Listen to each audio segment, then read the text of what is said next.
Hello বন্ধুরা, আজকে আরেকটি ভিডিওতে তোমাদেরকে আমি স্বাগত জানাচ্ছি। তো এই ভিডিওতে আসলে আজকে সকালে উঠলাম, উঠে টুইটারে ঢুকলাম, ঢুকে দেখলাম যে কি কি হচ্ছে বাংলাদেশে। তো দেখলাম যে ট্রেন্ডিং টপিকে চলছে যে বাংলাদেশে ইসকনকে নিষিদ্ধ করার এক তুমুল দাবি উঠেছে, ইসকনকে নিষিদ্ধ করতে হবে। সবাই এই দাবি নিয়ে আন্দোলন করছে। কিন্তু ইসকনকে কেন নিষিদ্ধ করতে হবে? ইসকনকে নিষিদ্ধ কেন করতে হবে? ইসকন তো কোনো সন্ত্রাসী সংগঠন নয়। এবং বাংলাদেশে হিন্দুরা এই যে রিসেন্টলি যে মানুষটাকে ইয়ে হয়েছে এটা, এবং সেটা হিন্দুরা করেছে কি না করেছে তার কোনো প্রমাণ কিন্তু নেই। যদি ধরেও নেই হিন্দু ধর্মের কোনো লোক এই বাংলাদেশে যে লয়ারকে কুপিয়ে মারা হয়েছে সেটা করে থাকে, এবং সে যদি ইসকনের মেম্বারও হয়ে থাকে, ইসকন যে এটার সাথে ডিরেক্টলি ইনভলভড, এটার কোনো প্রমাণ তো নেই। এটার কোনো প্রমাণ তো কোথাও নেই। এখন ইসকন হচ্ছে একটা অর্গানাইজেশন, তারা বৈদিক জিনিসপাতি শেখায়, তারা গীতার বিভিন্ন জিনিসপাতি শেখায় মানুষদেরকে, আরও অনেক কিছু শেখায়।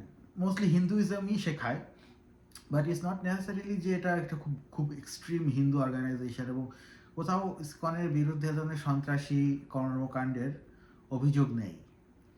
বিশেষ করে ইসকন কিন্তু তৈরি হয়েছিল ইউনাইটেড স্টেটস অফ আমেরিকা, ইউএসএতে। এবং ইউএসএ প্রচুর মানুষ এখানে এবং যায়, এবং ইউএস থেকে কিন্তু ইসকন প্রচুর রেভিনিউ আর্ন করে, বিভিন্ন ডোনেশন অনেক কিছু পায়। তো যাই হোক, তো বাংলাদেশে যারা এটা যদি কেউ করে থাকে, এবং বাংলাদেশে যদি কোনো হিন্দু উগ্রবাদ এটার সাথে যুক্ত হয়ে থাকে, সে আসলে বিজেপি এবং আরএসএস এর এজেন্ট, এটা মোদির এজেন্ট। তার সাথে ইসকনের কোনো ডিরেক্ট সম্পর্ক নেই। এবং আমরা আরও দেখতে পাচ্ছি যে এই লোকটা, এই যে প্রভু, কি বলে এর নাম কি, চিন্ময় কৃষ্ণ দাস, তাকে কিন্তু ইসকন থেকে অব্যাহতি দেওয়া হয়েছে এই ঘটনার পর।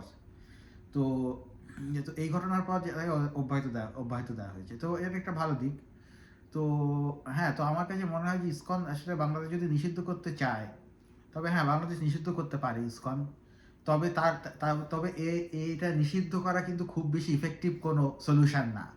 এটা নিষিদ্ধ করলে যে যদি কোনো হিন্দু এ ধরনের উগ্রবাদী কাজের সাথে জড়িত থাকে এবং তারা যদি করতে চায়, সেটা তারা এমনিও করবে, ইসকন থাকলেও করবে, না থাকলেও করবে। ঠিক আছে, না থাকলেও করবে। এই ইন্ডিয়া, পৃথিবীর বিভিন্ন দেশে, ঠিক আছে, যেমন রিসেন্টলি কিছুদিন আগে ক্যানাডাতে এই রয়ের এজেন্ট পাঠিয়ে নির্জার হারদীপ সিং নির্জার, শিখ আন্দোলনের যে নেতা, ঠিক আছে, তাকে মেরে ফেললো। হ্যাঁ, ব্রিটিশ কলাম্বিয়াতে, সারিতে। তো এই ইন্ডিয়া যদি চায় বাংলাদেশে কোনো ধরনের অরাজকতা সৃষ্টি করতে, মোদি, তাহলে তারা সেটা রয়ের এজেন্ট দিয়ে করতেই পারে। দেখো ওই প্রভু খানকির পোলা, প্রভু না, ওরা প্রভু বলে কেন, চিন্ময় না জাপানময় খানকির পোলা, এই জাপানময় খানকির পোলা কোনো ইয়ের সাথে এই রয়ের এজেন্ট হতে পারে। জাপানময় খানকির পোলা কোনো রয়ের এজেন্ট, বরং যে বাংলাদেশের এই মাথা মোটা অসভ্য বর্বর সুরের বাচ্চাগুলো এই ইসকন নিষিদ্ধের নামে যে রাস্তায় যে আন্দোলন করছে, এর ফলে বাংলাদেশের ভাবমূর্তি নষ্ট হচ্ছে, এবং এর ফলে বাংলাদেশ আস্তে আস্তে একটা জঙ্গি দেশ হিসাবে সারা বিশ্বের কাছে পরিচিত পাচ্ছে। বাংলাদেশকে সেকুলার দেশ হতে হবে। হিন্দুদের বিরুদ্ধে বাংলাদেশ যেটা করছে একটু বেশি বেশি হয়ে যাচ্ছে, একটু সেকুলার হতে হবে। বাংলাদেশের বেশিরভাগ মানুষই অত্যন্ত এক্সট্রিমিস্ট, তারা আসলে একটু এক্সট্রিম লেভেলের চিন্তাভাবনা করে। কিন্তু না, হিন্দুদেরকেও তাদের ধর্ম পালনের সুযোগ দিতে হবে। হিন্দুদেরও এখানে ধর্ম পালনের অধিকার আছে। এবং ইন্ডিয়া তো আছে। একটা ইন্ডিয়া দেশ ভালো, আমার কাছে ভালোই লাগে ইন্ডিয়া, খারাপ লাগে না। যদিও বাংলাদেশের বেশিরভাগ মানুষ ইন্ডিয়াকে অপছন্দ করে, সেটা করতেই পারে। যাই হোক, তবে ইসকন নিষিদ্ধ করাটা আমি সমর্থন করি না। কারণ ইসকন নিষিদ্ধের মাধ্যমে বাংলাদেশে হিন্দুদের মূর্তি মানে ভাবমূর্তি না, সরি, হিন্দুদের নিজেদের ধর্মীয় অনুভূতি প্রকাশের যে অধিকার, সেটা ক্ষুণ্ণ হবে। তো ইসকন আর কি আসলে কোনোভাবেই নিষিদ্ধ করা যাবে না। তার চেয়ে বরং যারা এটার সাথে জড়িত তাদেরকে আইনের আওতায় আনতে হবে।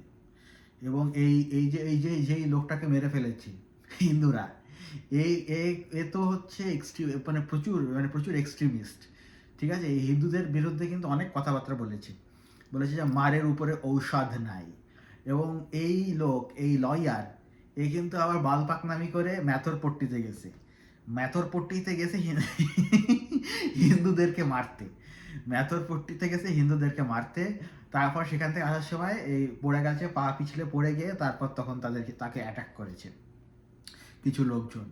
তবে কিছু কিছু পত্রিকাতে দেখলাম তার একটা রিউমার ছড়িয়েছে যে এই লয়ার যাকে মারা হয়েছে এ নাকি ইয়েকে রিপ্রেজেন্ট করছিল, এ নাকি সরকার পক্ষের হয়ে লড়ছিল না। আসলে সরকার পক্ষের না, সে একজন জামাতপন্থী লোক এবং সে শরিয়া কায়েম করতে চায় এবং সে হিন্দুদেরকে ঘৃণা করে, হিন্দু বিদ্বেষী, প্রচণ্ড পরিমাণে হিন্দু বিদ্বেষী একটা লোক ছিল। তো এখান থেকে হয়তো একটা ক্ষোভের বহিঃপ্রকাশ হিন্দুরা ঘটিয়েছে। এটা সত্য কথা, বাংলাদেশে হিন্দুদের ওপরে অত্যাচার হচ্ছে। এবং তবে যাই হোক, সে যত যাই বলুক না কেন, এ ধরনের কাউকে বিচার বহির্ভূত হত্যা, এটাকে সমর্থন আমি করি না। এটা কোনোভাবেই কাম্য নয়। তো হ্যাঁ, তো কি জানি বলছিলাম, হ্যাঁ, বাংলাদেশে এই যে হিন্দু যে ম্যাথর পট্টি না হরিজান পট্টি, ওখানে আগুন ফাগুন লাগিয়ে দিয়েছে এবং বর্তমানে এই ভারত যেটা করেছে, মানে ভারতের ওই যে সেই রিপাবলিক টিভি মুভি, ওখানে তো একেবারে হিন্দুদের নিয়ে একেবারে সব মানে শুরু করে দেয়। কোথাও ওই একটু একটা জায়গায় আগুন দিয়েছে, ওটাকে তারা এখন এমনভাবে দেখাচ্ছে সারা বিশ্বের কাছে বা ভারতীয়দের কাছে যে সারা বাংলাদেশে মানে হিন্দুদেরকে পুড়িয়ে দেওয়া হচ্ছে। এবং আর একজন অভিনেতা অরিত্র দাস নাকি সাউয়াতিত্র দাস, এই খানকির ছেলে বলে কি যে বাংলাদেশে নাকি বাংলাদেশের ভিতর থেকে একটা জায়গা দিয়ে হিন্দুদেরকে আলাদা দেশ বানিয়ে দাও। কেন? এটা হবে না। বাংলাদেশ থাকবে এবং সেখানে হিন্দুরাও থাকবে। তো বন্ধুরা, আজকে এ পর্যন্তই। দেখা হবে আরও একটি ভিডিওতে খুবই শীঘ্রই। Bye bye.